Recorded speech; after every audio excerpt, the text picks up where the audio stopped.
Hey everybody, welcome back to the channel. Appreciate you checking out this video. Back on the 2008 Street Glide again today. Today what we're going to be doing is putting a lowering kit on the rear end of it. 1-inch lowering kit.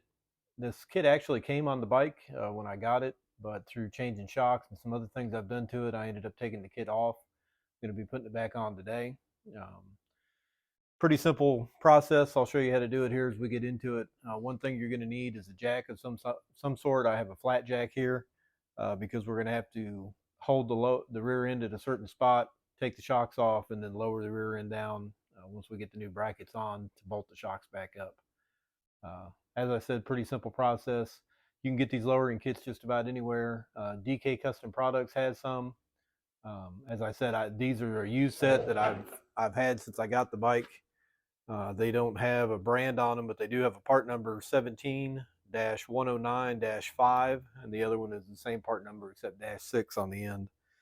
But these don't have a brand name or a logo or anything on them.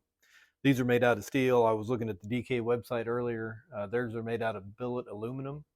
So you can either have them powder coated black or you can have what they call a chrome set. So check those out, pretty reasonable in price.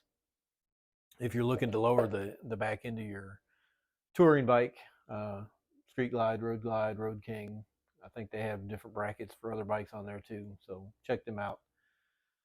So we'll get started. The first thing we need to do is get this jack under the back of the bike where it's already at, get it jacked up to support the back of the bike. We don't really want to lift it at this point, just kind of support it where it sits. We need to take our saddlebags off and we'll get started on it. So now that the bags are off, you can see the rear shocks, and this bracket goes down here on the bottom of the rear shock. I'll get you in closer here in a minute where you can see. But this bracket goes down here on the bottom of the rear shock and offsets the mounting point a little bit, effectively lowering the back of the bike. I did measure the seat before I turned the camera on from the ground up to the top of the seat, the lowest part of the seat. On this bike right now is 28.5 inches. So we'll see if 1 inch lower in the rear actually gives us 1 inch lower at the seat, or if it's a little bit less. So here we are looking at the back suspension, rear shocks. These are Legend shocks. So from the factory on this bike, you would have had air shocks, which would look obviously different, and you'd have an airline coming to it. I took those off a long time ago. I think that's when I took the lowering brackets off that were on it, that we're putting back on today. But this lowering bracket, what did I do with it here? Is going to go, we're going to take the bottom of the shock off, put this bracket in, and that's going to move the mounting point for the shock to the rear and down a little bit. We'll get another look at that before we bolt the shock back up to it. But that's all there is to putting these on. We're going to have to take both sides off, take this bolt out, go around the other side, take that bolt out of the other shock. And then using the jack, we can, after we get these lowering blocks bolted on there, we can use the jack to lower the bike down to line this hole up again. So as I said a minute ago, pretty simple process, not much to it.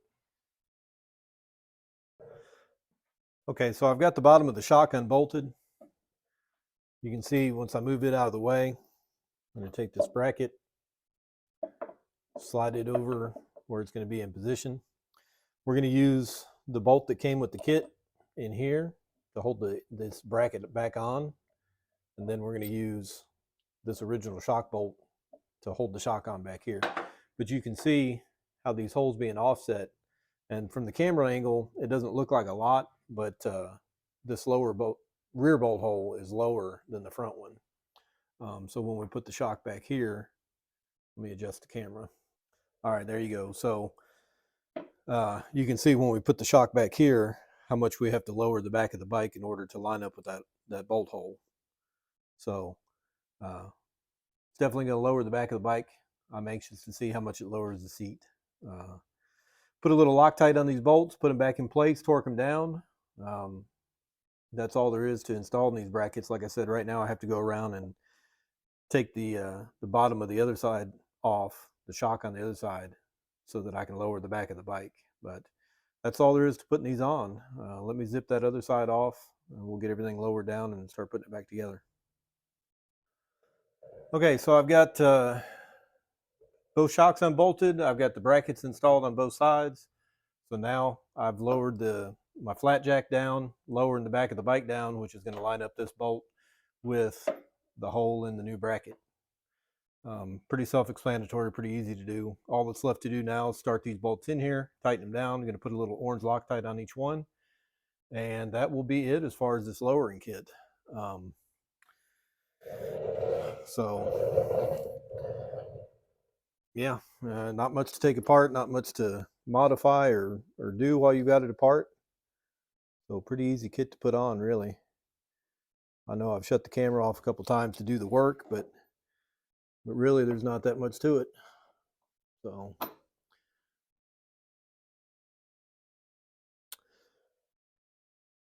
that's all there is to it. Tighten that bolt up now and see how much it lowered the seat, I guess.